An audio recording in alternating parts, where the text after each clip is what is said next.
Olá, que Deus te abençoe ricamente nesse dia. Hoje eu queria meditar com você sobre uma passagem que está no Evangelho de Mateus, no capítulo 11. É uma passagem muito conhecida. Eu faço a leitura a partir do versículo 25. Mateus 11, 25, que diz assim: Por aquele tempo exclamou Jesus: Graças te dou, ó Pai, Senhor do céu e da terra, porque ocultaste essas coisas aos sábios e instruídos e as revelastes aos pequeninos. Sim, ó Pai, porque assim foi do teu agrado. Tudo me foi entregue por meu Pai. Ninguém conhece o Filho senão o Pai, e ninguém conhece o Pai senão o Filho e aquele a quem o Filho quiser revelar. Vinde a mim, todos que estáis cansados e sobrecarregados, e eu vos aliviarei. Tomai sobre vós o meu jugo e aprendei de mim, porque sou manso e humilde de coração, e achareis descanso para a vossa alma, porque o meu jugo é suave e o meu fardo é leve. Esse texto é muito conhecido nosso, ele é um texto geralmente utilizado para evangelização. Esse convite de Jesus é um convite aberto de fato a todos e todas. Vinde a mim, vocês que estão cansados, sobrecarregados, porque Jesus é de fato o alívio para a vida, de fato é mesmo. Por experiência eu afirmo isso, não apenas pela afirmação teológica, mas também pela experiência de fé.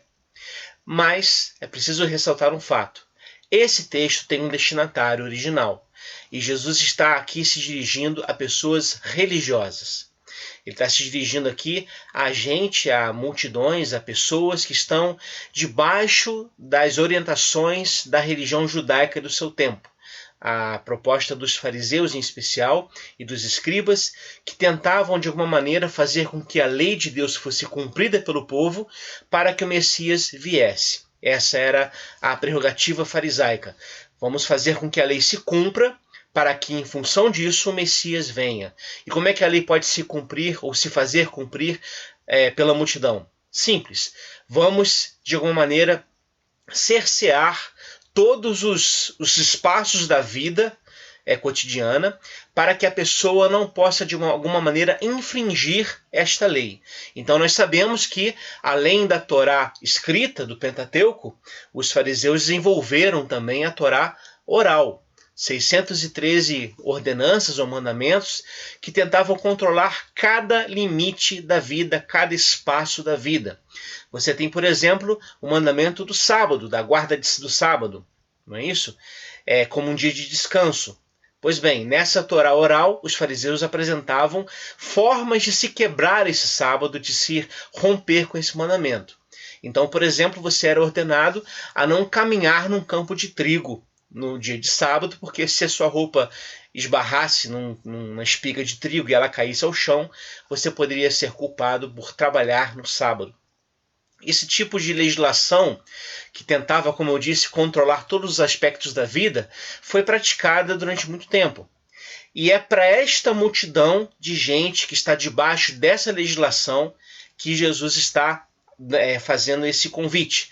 Venham para mim, vocês que estão cansados e sobrecarregados. E é aqui que eu queria deixar umas questões em relação a essa narrativa. Porque, gente, nada causa mais cansaço na vida do que religião. Eu garanto a vocês.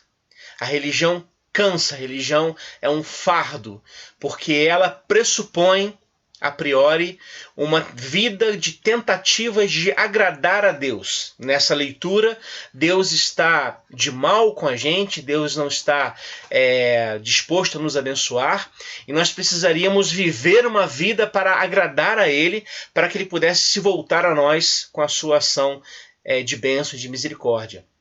Essa perspectiva da religião. E aí, para tentar atender esses desejos divinos, nós, religiosos, apresentamos vários mecanismos de troca com Deus.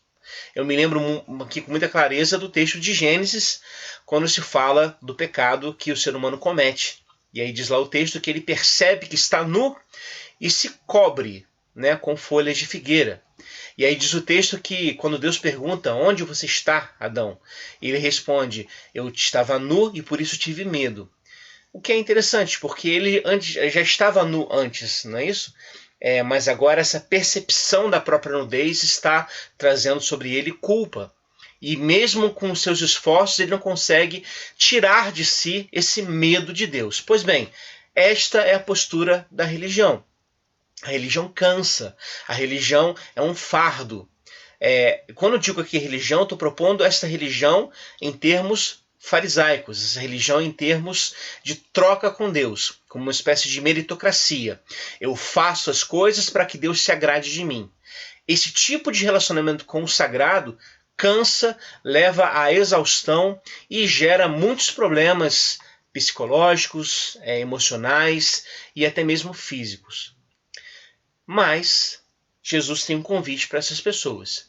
E eu queria, a partir desse texto, apresentar, então, algumas maneiras que esse texto apresenta para que nós nos livremos do fardo dessa proposta religiosa, dessa imagem de Deus que foi construída por nós, para nós, e que nós acabamos acreditando nela. Então vamos pensar aqui a partir do texto. São 3 caminhos que o texto apresenta para que a gente possa escapar desse caminho de cansaço e de fardo e de peso e de angústia. Quais são esses caminhos? Primeiro caminho que o texto apresenta: nós precisamos ir até Jesus, porque somente Jesus pode nos livrar do fardo da religião. A gente vê isso com muita clareza no versículo 28. Venham até mim, vocês que estão cansados e sobrecarregados, e eu vos aliviarei.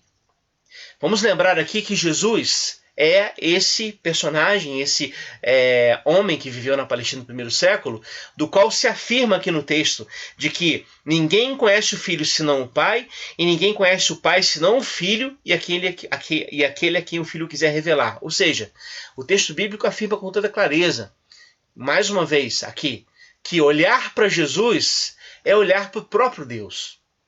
Então, nós estamos diante de uma releitura da imagem de Deus, bem diferente da leitura que os fariseus apresentavam, de um Deus taciturno, de um Deus irado, de um Deus que precisaria ser agradado a priori para então se agradar dos outros. Nós temos aqui um Deus que convida ao descanso. Um Deus que olha para a gente e nos enxerga como seres humanos que somos, como gente cansada muitas vezes pela vida, como gente que carrega pesos e fardos diversos. E a nós, esse Deus, Jesus, convida: venham para mim, porque aqui em mim vocês vão encontrar descanso para vocês. Isso, evidentemente, não é o anúncio, a promessa de uma vida sem nenhuma dificuldade, sem nenhuma crise. A gente sabe que não é assim. Mas há, certamente, naquela que se entrega a Jesus, que se entrega a Deus, uma proposta de leveza na vida. Por quê? Porque diante de Jesus há alegria. Diante de Jesus há paz. Nós temos diante de nós um Deus que se importa conosco. Um dos menores textos da Bíblia é o versículo de João que diz: Jesus chorou diante da morte de Lázaro, seu amigo. E esse texto fala muito claro para mim, porque ele revela que Jesus se importa com a dor humana, mesmo ciente de que ele iria realizar um milagre logo a seguir, iria ressuscitar a Lázaro. Mas a dor humana o afeta e ele sofre junto, ele chora junto. Não se rende ao desespero, evidentemente, mas compartilha a dor. Esse Deus é quem nos convida para descansar, para pausar a nossa vida nos seus braços, para tirar o fardo que nós carregamos e jogarmos sobre os seus ombros. Fardos os mais diversos. Fardo, como eu disse, da religião que tenta mascarar a própria vida para agradar a Deus. Fardo das propostas religiosas que em si mesmas são muito boas, mas que muitas vezes são substitutos para uma vida real com Deus. O fardo da falta de perdão que afeta o nosso coração e que vai nos contaminando dia a dia. Há um filme chamado A Missão, que eu recomendo que você assista. Conta a história real sobre uma missão jesuíta na época da colonização da América. E aí tem um personagem, que ele é um capitão, e ele está corroído pela culpa. Eu não vou dar aqui spoiler do filme, mas há uma cena, assista esse filme e você vai perceber do que eu estou falando, há uma cena em que ele está carregando fardos, indo em direção à missão né, no meio da floresta. E por mais que ele se esforce, aquele fardo é insuportável, ele não consegue levar aquilo. Então o fardo o atrasa, o fardo cai, o leva para trás no meio do rio. Ele precisa voltar para buscar. E há uma cena que fala com muita clareza sobre essa lógica de soltar esse fardo, né? O fardo do ressentimento, o fardo da própria culpa. Quando há um momento do filme em que há uma cena que eu não vou contar qual é, para não estragar a história, mas que esse fardo ele é rompido. Essa é a lógica que nosso encontro com o próprio Deus, entende? Quando nós nos encontramos com esse Jesus que nos convida, de fato, há uma nova criatura em nós. Tudo se faz novo. A perspectiva de uma vida adoentada pelo fardo e pelo cansaço da religião é trocada por uma vida e vida em abundância, que é a perspectiva da promessa do próprio Jesus de Nazaré. Então, o primeiro passo para se livrar do fardo da religião é este: vá até Jesus. Escute esse convite que ele diz: vinde a mim, vós que estáis cansados e sobrecarregados, e eu vou aliviar vocês. E se na sua relação com Deus, ou com uma imagem de Deus que lhe foi apresentada, o resultado dessa relação não é alívio, mas é culpa e medo, se afaste dessa imagem de Deus, porque não é o Deus que Jesus anuncia. Ok? Primeiro passo, vá até Jesus. O segundo passo, o segundo caminho que o texto apresenta para que nós aprendamos a nos livrar dessa sobrecarga na vida é, como diz o texto, Jesus nos ensina a viver como Ele. Ele nos faz aprender a viver como Ele. Não apenas nós nos aproximamos de Jesus, mas nós nos aproximamos para aprender dele o que ele tem a nos ensinar. Nós nos tornamos discípulos e discípulas. No Talmud, que é um texto judaico, há uma afirmação interessante dizendo que o discípulo é aquele que está coberto pela poeira dos pés do seu mestre. Numa rua de terra, como era a época de Jesus, ao andar próximo do seu mestre, o mestre levantava a poeira com as suas sandálias e a poeira, a terra do chão, cobria o discípulo. É uma imagem muito interessante para demonstrar a nossa necessidade de estarmos próximos de Jesus para imitá-lo. Isso significa duas coisas. Em primeiro lugar, se nós podemos imitar Jesus, se nós somos chamados a imitar Jesus, significa dizer que Jesus é humano como nós somos. A humanidade de Deus em Jesus é uma afirmação da própria fé cristã. Nós não estamos lidando aqui com um ídolo que eu posso até adorar, mas que eu não posso imitar. Não, nós estamos lidando com uma pessoa, com Jesus de Nazaré, que, embora sendo Deus, a si mesmo se esvaziou assumindo figura humana e, reconhecido em figura humana, a si mesmo se humilhou, sendo obediente até a morte e morte de cruz. Isso significa que nós podemos nos identificar com esse Jesus. É como eu disse agora há pouco. Nós não temos um Deus que não se identifica conosco. Nós não temos um Deus que não se compadece do nosso sofrimento. Ao contrário, Ele sabe quem somos. Ele nos conhece melhor do que nós mesmos. Santo Agostinho, bispo de Hipona, dizia isso com toda clareza. Deus é mais íntimo de mim do que eu mesmo. Deus me conhece mais do que eu mesmo me conheço. E essa certeza de que nós temos um Deus que nos conhece e sabe do que nós somos capazes de fazer, tanto do bom quanto do mal, mesmo assim Ele aposta em nós o seu nome, essa é uma certeza que nos dá paz. Então nós vamos nos aproximar desse Jesus, crendo que nós podemos viver como Ele. Ele pode nos ensinar a viver como Ele. E o que Ele nos ensina? Bom, Ele nos ensina muita coisa nos evangelhos. Ele nos ensina, por exemplo, a ver a vida com gratidão, né? A olhar a vida cotidiana e perceber na vida cotidiana os elementos da manifestação e da revelação do próprio Deus. Ele olha para os pássaros do céu, ele olha para as flores do campo e enxerga neles e nelas o cuidado, a providência divina, o amor do Pai. Isso deveria nos fazer também enxergar a nossa vida cotidiana mesmo, o espaço que vivemos, como um espaço onde Deus demonstra o seu cuidado para conosco. Deus não está presente apenas nos cultos que realizamos nas nossas igrejas. Deus também se faz presente lá. Não porque lá seja um lugar especial, mas porque nós estamos reunidos em seu nome. Mas Deus se faz presente também no cotidiano da vida, sabe? No partilhar do café da manhã, no descansar lendo um livro, no trabalho cotidiano, nos desafios de pagar as contas, na difícil luta de educar crianças e filhos e filhas. Deus está presente em tudo isso, por quê? Porque Jesus nos ensina. Deus não é um rival da nossa vida.